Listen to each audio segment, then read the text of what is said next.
Nulle race n'est plus complexe et diverse que celle des semi-elfes. Ils n'étaient pas prévus par les dieux, furent tolérés, menacés, chassés, enfermés, torturés et tués au nom d'un héritage qu'ils n'avaient pas demandé.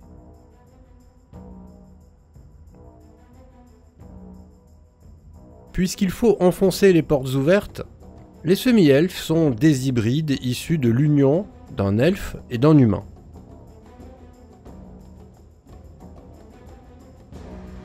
Le Panthéon n'avait pas envisagé que les anciens elfes, retirés dans l'invisible, parviendraient malgré tout à croiser la route des humains.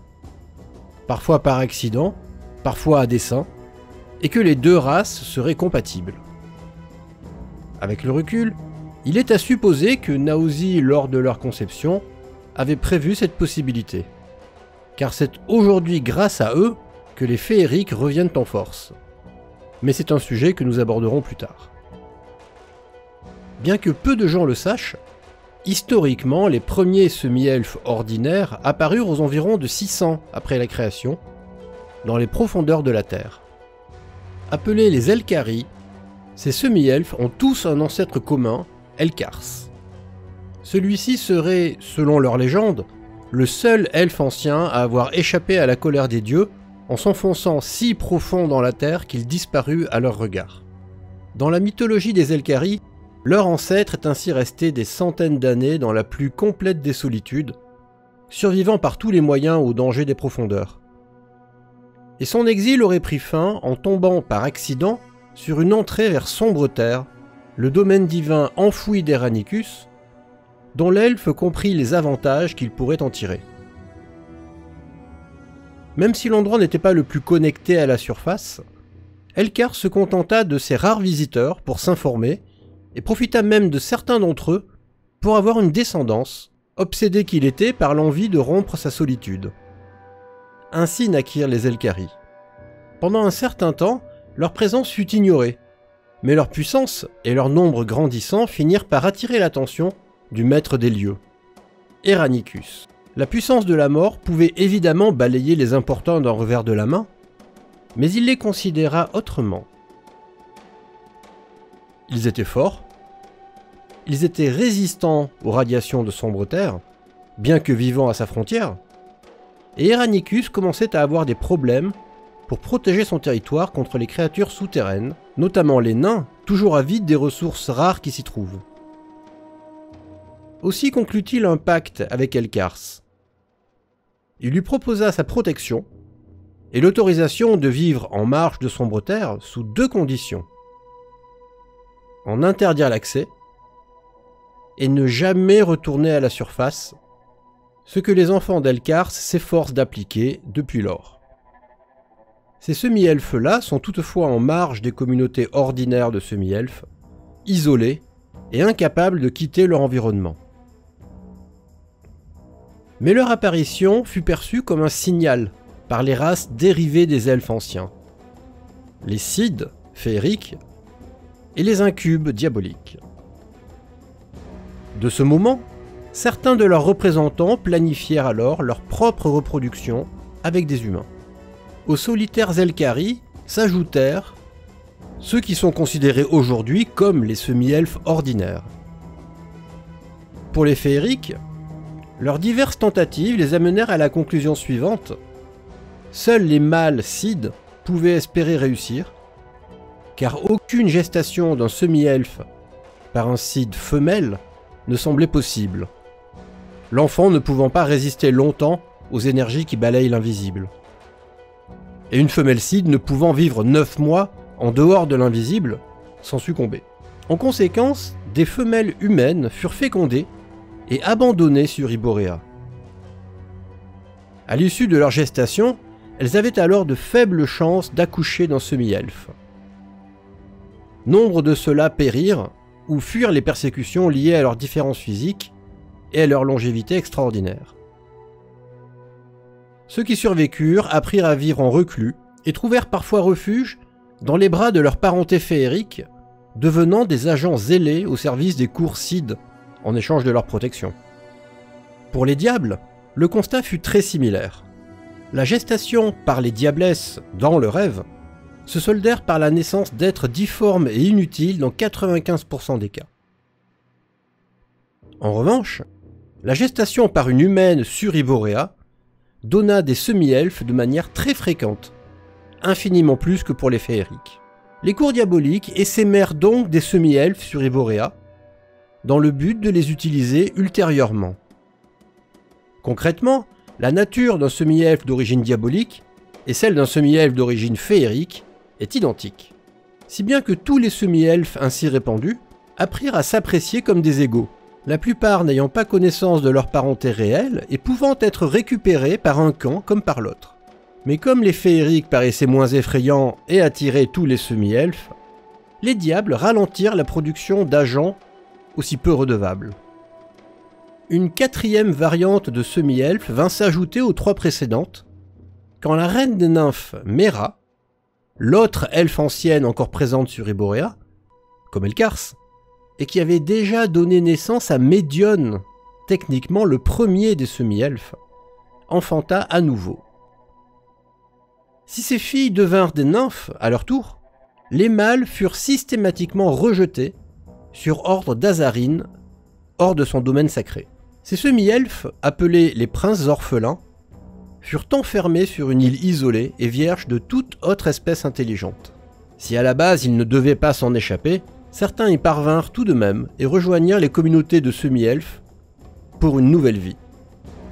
Voilà donc 4 variétés de semi-elfes, dont une est enfermée dans les profondeurs, l'autre retenue sur une île lointaine, et les 2 dernières isolées et menacées pour leur différence.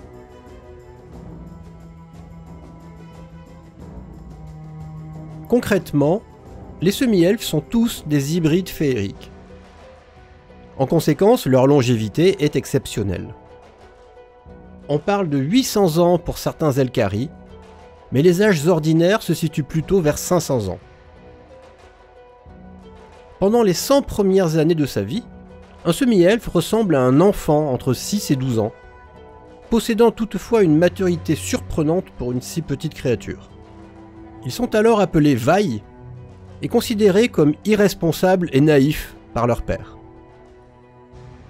Les 100 années suivantes sont comparables à l'adolescence humaine, menant le semi-elfe vers une stature de jeune adulte. Ils sont appelés Vaughn et commencent à avoir des responsabilités et une certaine autonomie malgré leur apparence juvénile. Les 100 prochaines années consacrent le semi-elfe comme un adulte, capable de faire ses propres choix. Ils sont appelés les Vanari, et sont ceux que l'on croise le plus souvent, car ils sont libres de leurs mouvements, et s'affranchissent souvent de leur tuteur. C'est également le moment où Diable et Féerique commencent à s'intéresser à eux. Ceux qui parviennent à dépasser 300 ans sont appelés les Anari, considérés comme des maîtres en passe de transcender leur existence s'ils parviennent à survivre 100 ans encore. Car c'est à 400 ans révolus que les semi-elfes échappent enfin à leur mortalité. À ce moment, leur âme s'affranchit des affres des limbes. Le semi-elfe est alors considéré comme l'égal d'un elfe ancien et disposera d'une dernière centaine d'années pour en profiter avant de s'éteindre et de rejoindre ses ancêtres. Bien évidemment, cette option n'intéresse pas les cours diaboliques qui ont d'autres projets. Les diables ont en effet remarqué qu'un jeune semi-elfe, exposé volontairement aux brumes du rêve, se change en hybride diabolique, appelé lémur, lors d'un procédé nommé la transfiguration. Cette lente métamorphose est toutefois risquée pour le semi-elfe, puisqu'il peut également se changer en lémurian, informe et inutile, si son mental cède. Mais en cas de succès, le semi-elfe lémur devient finalement un diable à part entière, appelé Teufel. Il est une dernière catégorie de semi-elfes qui n'a pas été abordée, ceux qui naissent non pas d'un elfe, d'un cid ou d'un diable, mais d'un ou de 2 semi-elfes, car les semi-elfes se sont évidemment reproduits entre eux ou avec des humains au fil du temps. Le résultat de ces unions a conduit les semi-elfes à s'organiser en castes, car tous ceux qui naissent ainsi ne sont pas également dotés par la génétique. Les plus purs sont appelés les Sindar. Leurs traits sont profondément elfiques et leurs oreilles sont longues et fines. Ils sont le résultat d'unions entre semi-elfes ou avec une créature d'origine elfique.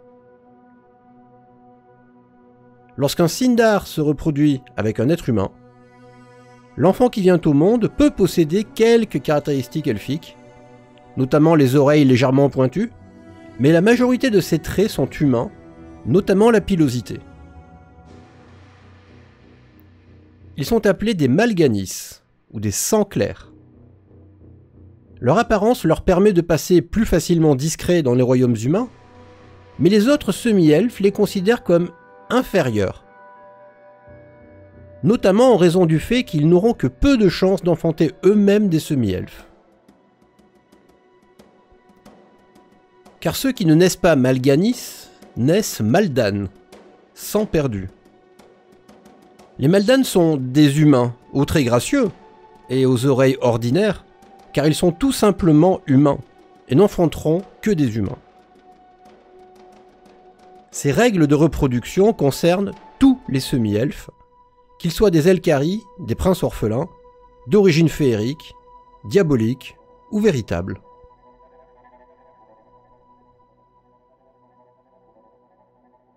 Pendant des siècles, la vie des semi-elfes a été un véritable calvaire.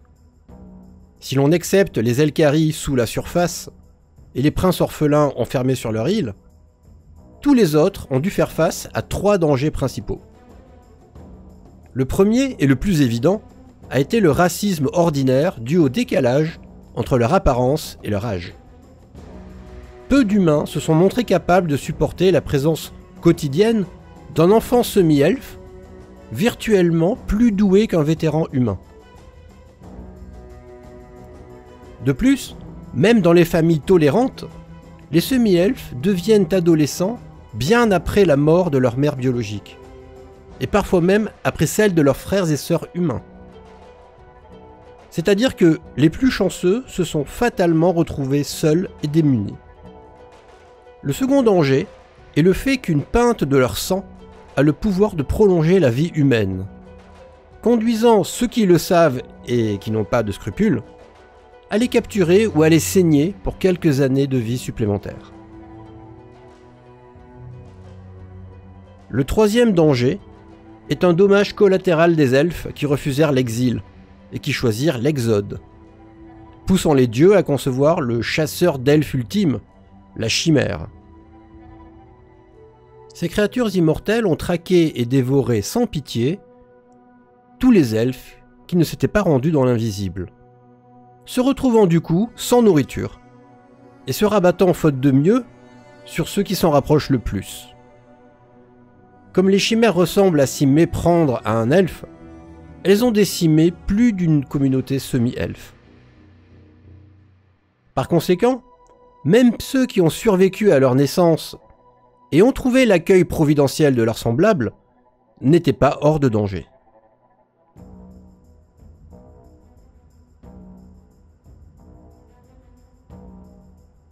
Fort heureusement pour les semi-elfes, leur situation évolua à l'arrivée des Sélunites. Au sein des féeriques vivant dans l'invisible, un groupe particulièrement audacieux, rassemblé autour d'une Cid puissante et admirée, fille de la reine des fées, prépara avec minutie pendant des siècles le retour potentiel des elfes sur Iboréa. Leurs machinations restèrent longtemps secrètes et nul ne sait si la reine des fées en entendit parler. Mais la princesse Sélunée attendit patiemment que les astres s'alignent pour révéler son projet. Lors du temps des troubles, les dieux s'éloignèrent d'Iboréa, laissant les puissances gérer la création.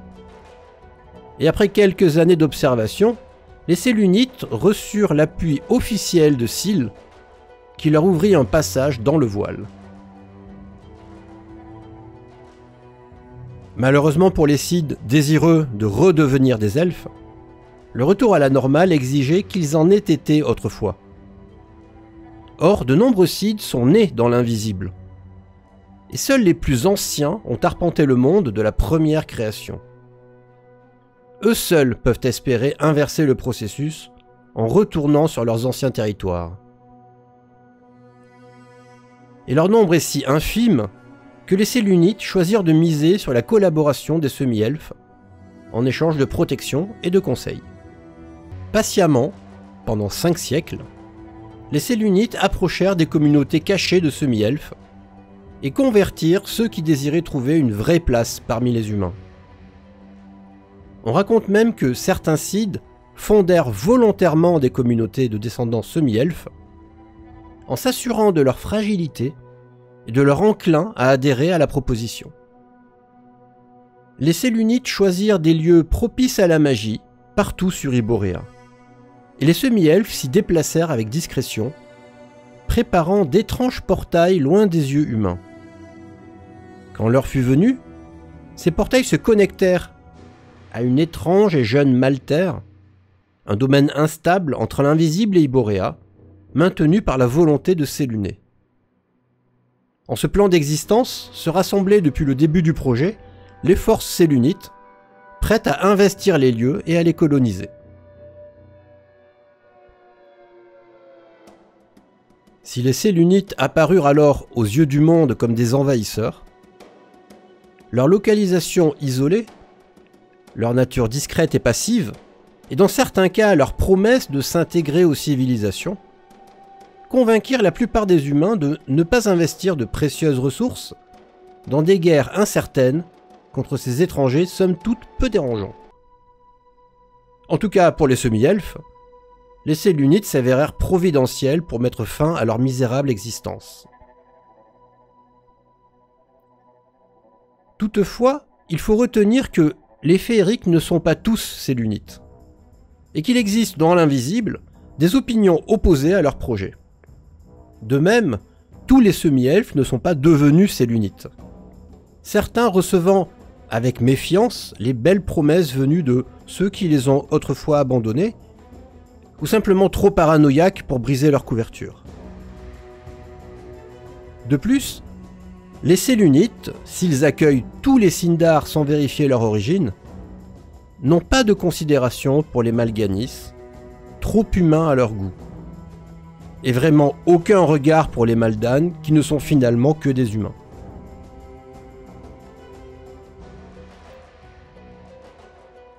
Dans le tableau ainsi dressé, les cours diaboliques ne semblent pas avoir de réel intérêt à produire des semi-elfes, mis à part infiltrer certaines communautés pour les manipuler. De fait, un diable qui choisit d'enfanter avec un mortel, semi-elfe ou humain, a 2 chemins possibles. Les diables femelles porteront l'enfant dans le rêve afin d'obtenir directement un Teufel. Seul problème, dans la plupart des cas, l'enfant sera difforme et inutile, car rares sont les hybrides capables d'endurer une telle gestation. Les diables mâles, eux, devront laisser la mère sur Iboréa et obtiendront facilement un semi-elfe qu'il faudra par la suite séduire et ramener dans le rêve quand il sera devenu adulte pour qu'il se change en lémur. Car tous les lémurs sont des semi-elfes en cours de transfiguration.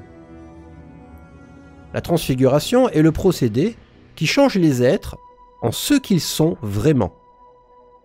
C'est ainsi que les Sith sont devenus des diables, ainsi que les humains deviennent des lémurians informes, que les pixies sont devenus des horlas et que les lutins sont devenus des méphites. C'est donc ainsi que les semi-elfes tentent de devenir autre chose. Les lémurs ne sont pas à proprement parler une race à part. Les lémurs sont toujours des semi-elfes.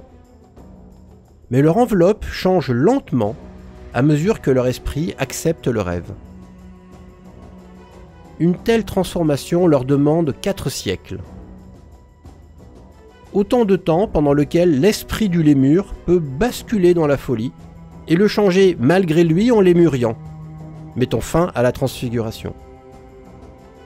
Voilà pourquoi les diables mâles attendent que les semi-elfes ordinaires aient de l'expérience et un mental d'acier. Ils sont ainsi plus résistants à la transfiguration, et celle-ci prend moins de temps.